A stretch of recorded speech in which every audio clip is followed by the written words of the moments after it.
une expérience qui ne l'a pas laissé indemne. Alors que les téléspectateurs s'attendaient à le retrouver lors du lancement de la nouvelle saison de la Star Academy, de retour le samedi 4 novembre sur TF1, Yanis Marshall ne fera pas partie du corps professoral. Le chorégraphe est remplacé par Malika Benjelloun, une danseuse et chorégraphe italo-marocaine. S'il avait adressé ses félicitations au nouveau prof sur son compte Instagram, le 4 octobre dernier, Yanis Marshall a eu besoin de dire « Est-ce sa vérité ?» Ce lundi 9 octobre, l'ami de l'actrice Hélène Pompeo a brisé le silence dans une longue interview accordée à nos confrères du Parisien. S'il est revenu sur le pourquoi du comment de son éviction à la nouvelle saison du télécrochet, Yanis Marshall a confié que cette folle aventure n'a pas été sans conséquences sur son équilibre personnel. Je ressentais toute la pression de l'émission, j'étais le seul qu'on envoyait faire des interviews toutes les semaines. J'étais à la fois professeur et chorégraphe, donc, je partais à 7 h du matin pour rentrer à minuit.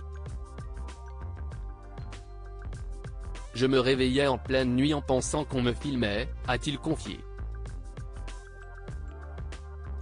Un rythme effréné qui n'a fait que réveiller ces vieux démons.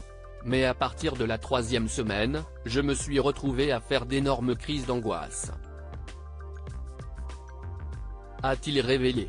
Des épisodes qui se sont intensifiés lors du clap de fin de la Star Academy.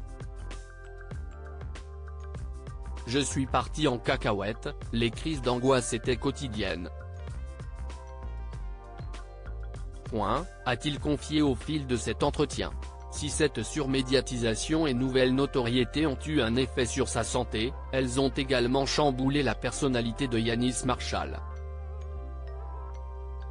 Mon Dieu. Je me prenais pour Madonna, a-t-il déclaré en riant. Et de poursuivre, j'en suis arrivé à un point où je ne savais plus différencier le Yanis que j'étais de celui de la télévision. Je ne touchais plus terre car, avec moi, c'est tout ou rien. Et quand c'est tout, c'est vraiment tout. Et même trop. Au début de l'année 2023, Yanis Marshall a pris du temps pour réfléchir à la situation. Et en janvier, je me suis posé des questions, je me suis demandé si je n'étais pas alcoolique, ce qui n'est pas le cas. Et pour la première fois de ma vie, j'ai fait appel à un psychologue. A-t-il révélé auprès de nos confrères. Grâce à ce travail sur lui-même, Yanis Marshall commençait à remonter la pente et espérait malgré tout retrouver le château de Damary-Lélis. Supérieur à Star Academy, que sont devenus les professeurs emblématiques.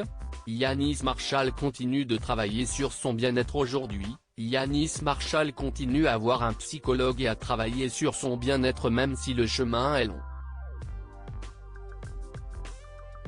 Je vais bien, a-t-il assuré auprès du Parisien. S'il ne va pas imaginer les nouvelles chorégraphies pour les Prime Team de Star Academy, le danseur ne manque pas de projets dont celui d'une marque de talons et d'autres. Bien que sa participation à la Star Academy l'a profondément marqué, Yanis Marshall ne regrette rien. Je suis très fier de ce que j'ai pu y faire. Mais c'était malgré tout une très belle expérience, avec des gens formidables qui vont me manquer. Enfin, certains, non, mais ce n'est pas grave. A-t-il conclu. Un nouveau chapitre commence pour Yanis Marshall. Crédit photo, Cédric Perrin.